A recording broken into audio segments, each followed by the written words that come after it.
Firstly, I think South Africa deserve a lot of credit. We were outplayed with both bat and ball throughout this Test match, and they played extremely well. So credit to them. I think you've seen a class spell of reverse swing bowling today from all three of the South African fast bowlers, but certainly Dale Steyn. I think he showed, South Africa showed us how to get the ball reversing.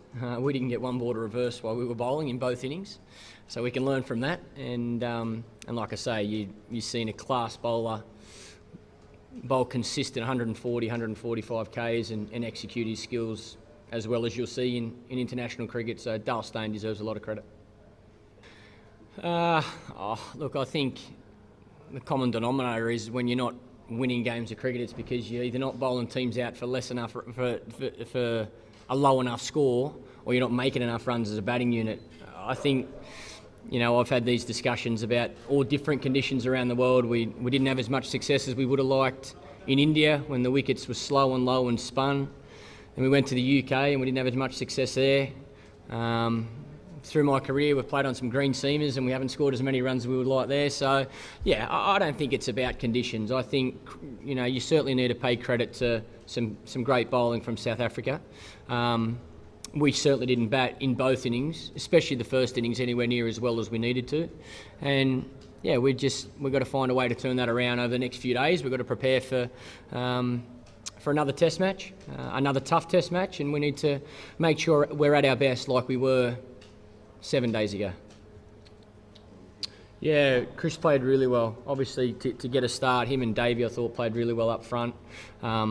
Although we knew it was going to be nice to bat it throughout that stage. But for Chris to be able to get through some tough spells from the South African quicks, he deserves a lot of credit. Shows his class, there's no doubt about it. So, really pleased for him. Yeah, I think Bucky's as disappointed as the rest of us that with the way we batted today, but he can certainly hold his head high. He played really well. I hadn't looked at the forecast, but I obviously knew over the last couple of days there's been a lot of talk about it. So I think that was, I don't think runs were ever come into the equation today for us. It was more about trying to get through today, see today off, and we'll assess where we sit, how many wickets down we are tomorrow. So, but take nothing away from South Africa. They deserve to win this Test match, so it's the way it goes. Not really, no. I don't. Again, like I've said through my captaincy, in sport, generally, 90% of the time there's a winner and there's a loser, and fortunately in our game, sometimes there's a draw. But when you get outplayed like we did throughout this Test match, South Africa deserved to win the game. I think it's credit to both teams that when we, the Australian team, have momentum, or when South Africa grab momentum throughout this game, they ran with it, throughout the whole Test match. So more than how the results have turned out, the fact that you've seen 2 4-day Test matches shows that you've got two class teams that, when they got momentum, they're tough to stop. Probably the same way South Africa got over it in Centurion. Yeah, it's exciting. I think I said last time we were here that I wish there was a third Test match being 1-1. So now we've got that challenge. Cape Town is a magnificent place to play cricket.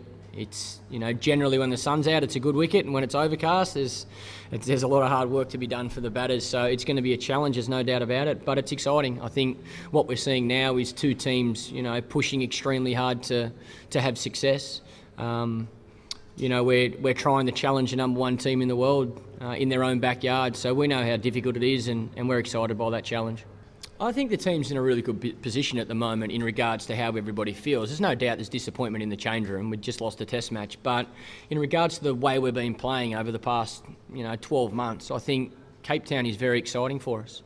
We said, before we even got to South Africa, we know how tough a challenge this series was going to be. They're a fantastic team in their own backyard. But this is a wonderful opportunity for this Australian team to see where we sit at the moment against the number one team. It's a great challenge, and I can guarantee you we'll be up for it, that's for sure. Look, I think it's about, you should feel the disappointment. Anytime you lose, you should feel that disappointment as a team, and the guys will be feeling that in the change room now. Like I said, it was only 7 days ago we were playing fantastic cricket, so I'm not too concerned, to be honest. It's about, making sure now we start our preparation as of tomorrow morning for this Cape Town Test match. I said at the press conference before the first Test that for us to have a chance to win this series, we have to play at our best. I think we did that in Centurion, and we certainly didn't do it here. We have to in Cape Town.